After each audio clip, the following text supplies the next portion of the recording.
नमस्कार, राज की बात में आपका स्वागत है। दिल्ली में मुसलमानों की जुटान हो रही है। लाखों मुसलमान देश के कोने कोने से दिल्ली की तरफ कूच कर रहे हैं क्योंकि यहां एक बड़ी जंग की तैयारी चल रही है। अब फिर से शाहीन बाग से भी बड़ा आंदोलन किया जाने वाला है। जिस तरीके से सीएए एनआरसी के मुद्दे पर पूरे देश में इन लोगों ने हंगामा खड़ा किया था, जंग छेड़ दी थी, गाड़ियों को जलाया, हिंसात्मक आंदोलन किया, कुछ इसी तरीके का आंदोलन ये लोग यूसीसी के मुद्दे पर कर रहे हैं। क्योंकि अब मुसलमानों के अंदर, मुसलमान के नेताओं के अंदर और साथ ही जो जमीयत मुस्लिम पर्सनल लॉ बोर्ड, इन सब जमातों के जो सूत्रधार है उनके अंदर इस बात का खौफ समा गया है कि अब तो समान नागरिक संहिता लागू होकर रहेगा। जिस तरीके से अलग अलग राज्यों में इसका एक्सपेरिमेंट किया गया,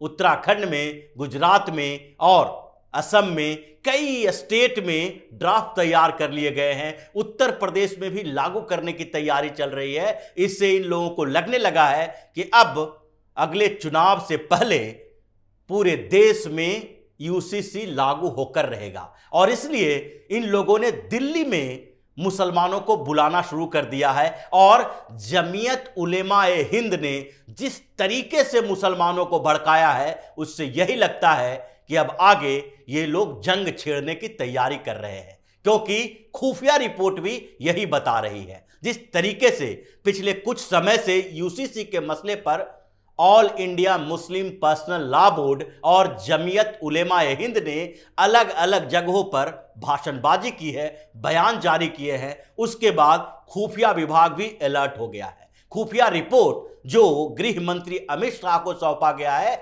उसमें साफ तौर पर कहा गया है कि अगले लोकसभा चुनाव से पहले ये लोग पूरे देश में हंगामा खड़ा करने वाले हैं। ये लोग अलग अलग जगहों पर जो मीटिंग कर रहे हैं, बैठकें कर रहे हैं, उसमें इन लोगों का मेन मकसद यूसीसी को लेकर मुसलमानों को भड़काना है। यह दिखाना है कि इस्लाम खतरे में है और इसलिए एक जगह नहीं, अलग अलग जगहों पर इनकी बैठकें चल रही है। पिछले दिनों all India Muslim personal law board की बैठक लखनऊ में हुई और उसमें भी कहा गया कि अगर यूसीसी लागू किया जाता है तो पूरे हिंदुस्तान में कोहराम मच जाएगा, जंग छिड़ जाएगी और जो आग लगेगी उसे बुझाना सरकार के लिए मुश्किल हो जाएगा। और इसी तरीके से अब अचानक से जमीयत उलेमा-ए हिंद की बैठक दिल्ली में की गई।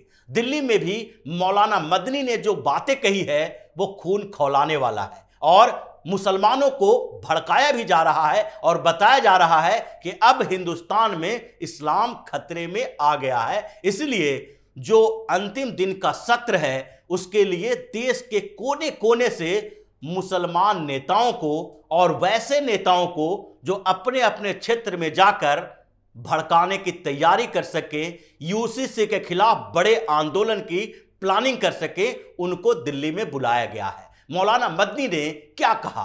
सबसे बड़ी बात तो यह है कि उसने जो इशारा किया है वो यही दिखाता है कि इन लोगों ने अब तक इस बात को स्वीकार नहीं किया है कि हिंदुस्तान हिंदुओं का देश है।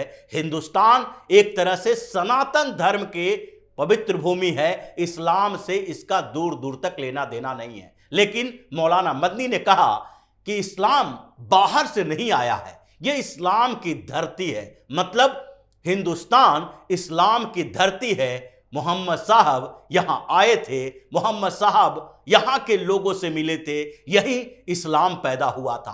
कहने का मतलब क्या है? और फिर दूसरी बात एक और मौलाना मदनी ने कही कि इस्लाम सबसे पुराना धर्म है, इसलिए इस्लाम को भारत में, हिंदुस्तान में बाहर से आया हुआ नहीं माना जा सकता है। ये दो बड़ी बातें हैं जिसके संकेत को समझना चाहिए। जिन लोगों के सामने ये बातें कही जा रही थी वो अपने अपने जगहों पर जाकर इसी बात का प्रचार करेंगे कि हमें हिंदुस्तान में बाहर से आया हुआ बताया जाता है, बाहर की परंपराओं वाला बताया जाता है और अब हमें हिंदुस्तान पर कब्जा करना है, इसकी संस्कृति पर कब्जा करना है और इसके लिए जरूरी है कि कुरान का अक्षरशः पालन किया जाए, यूसीसी के खिलाफ आंदोलन छेड़ा जाए और समान नागरिक संहिता लागू करे अगर सरकार, तो उसके खिलाफ पूरे देश में हंगामा खड़ा किया जाए। क्योंकि मौलाना मदनी ने भी यही बात कही है। मौलाना मदनी ने जो कही है बातें, उसमें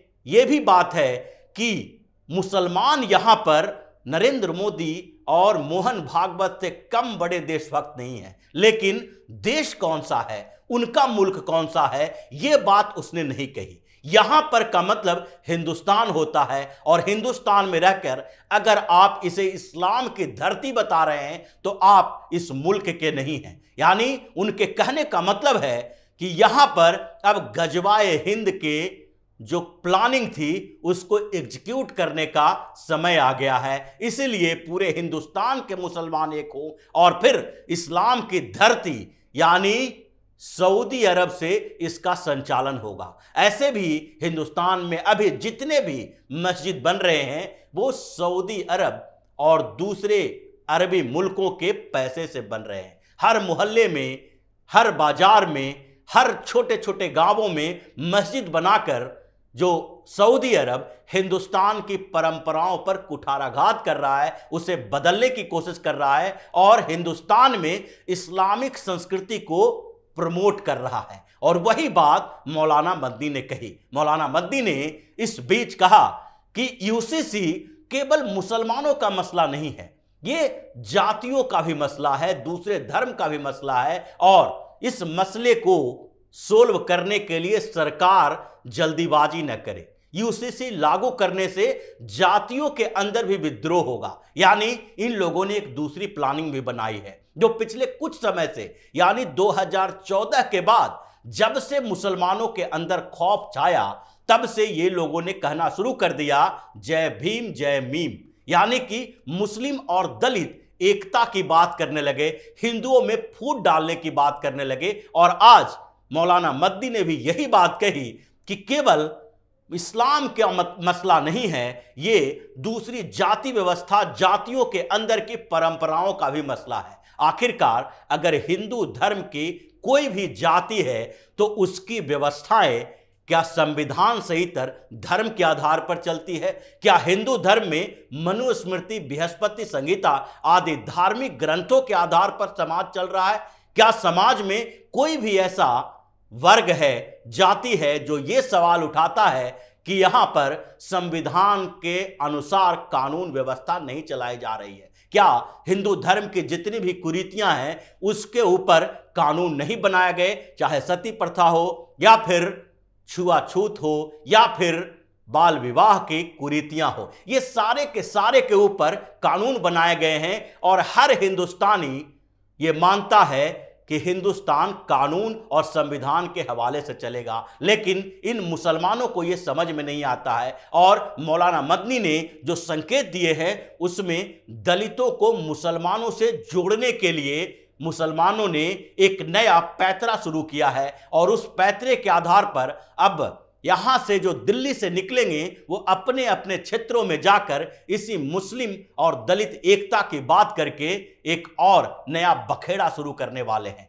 तो मौलाना मदनी ने जमायत उलेमा-ए हिंद में जिस तरीके से भाषण दिए हैं उसका मतलब यह है कि यूसीसी को लेकर अब एनआरसी और सीएए के मसले से ज्यादा बड़ा आंदोलन करने की तैयारी ये लोग कर रहे हैं। इसके पीछे इनकी एक पॉलिटिकल कॉन्स्पिरेसी भी है, क्योंकि ये चाहते हैं कि जब तक भारतीय जनता पार्टी की सरकार केंद्र में रहेगी, पीएम मोदी की सरकार रहेगी, तो वैसे में इनका कोई भी एजेंडा फुलफिल नहीं हो सकता। इसलिए यह भी जरूरी है कि राजनीतिक परिवर्तन की कोशिश की जाए, और इसके लिए मुसलमानों को एकजुट किया जाना चाहिए, और मुसलमान दलितों के साथ एकजुट होकर उन पार्टियों को समर्थन देंगे जो भारतीय जनता पार्टी को चैलेंज करने वाली है। इसीलिए ये सारी कॉन्स्पिरेसी की जा रही है। अगर दिल्ली में चुनाव होते हैं तो मुसलमान यहां पर उन पार्टियों को वोट नहीं देते हैं जो भारतीय जनता पार्टी को चैलेंज नहीं, चुनौती नहीं दे सकती है। यहां पर मुसलमान टैक्टिकल वोटिंग करता है, और वो अरविंद केजरीवाल को वोट इसलिए देता है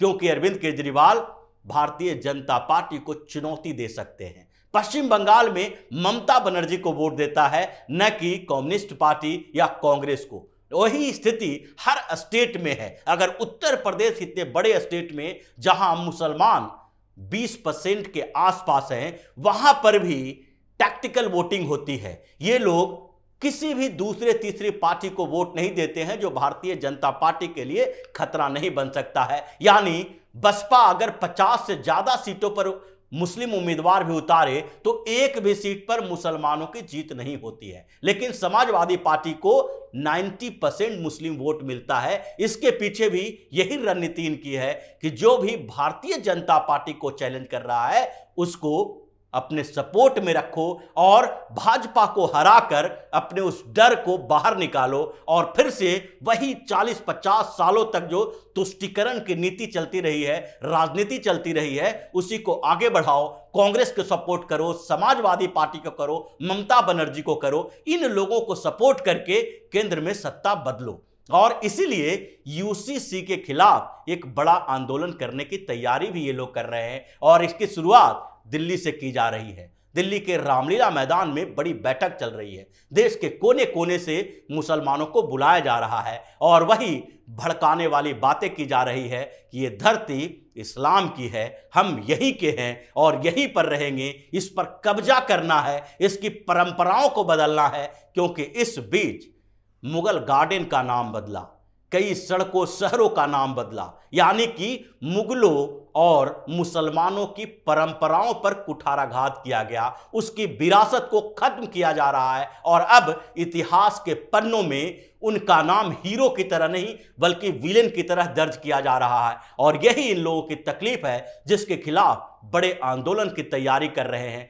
और खुफिया रिपोर्ट भी मिल चुकी है इस बात के लिए। और जिस तरीके से अलग अलग क्षेत्रों से जानकारी मिल रही है उसमें यही माना जा रहा है कि 2024 से पहले ये लोग यूसीसी को लेकर बड़ा आंदोलन करेंगे और सरकार को इसके लिए सतर्क होना चाहिए कि कैसे इसके पूरे एजेंडे को बेनकाब करे, उजागर करे और इन मौलाना मदनी जैसे लोगों को सबक सिखाए कि यह धरती हिंदुस्तान की है, हिंदुओं की है, सनातनियों की है, इस्लाम की नहीं है। तो इसी तरह की खबरों के साथ फिर से हाजिर होंगे। तब तक के लिए बने रहिए हमारे साथ और देते रहिए हमें सहयोग ताकि इसी तरह की खबर हम आपके लिए लाते रहें। धन्यवाद।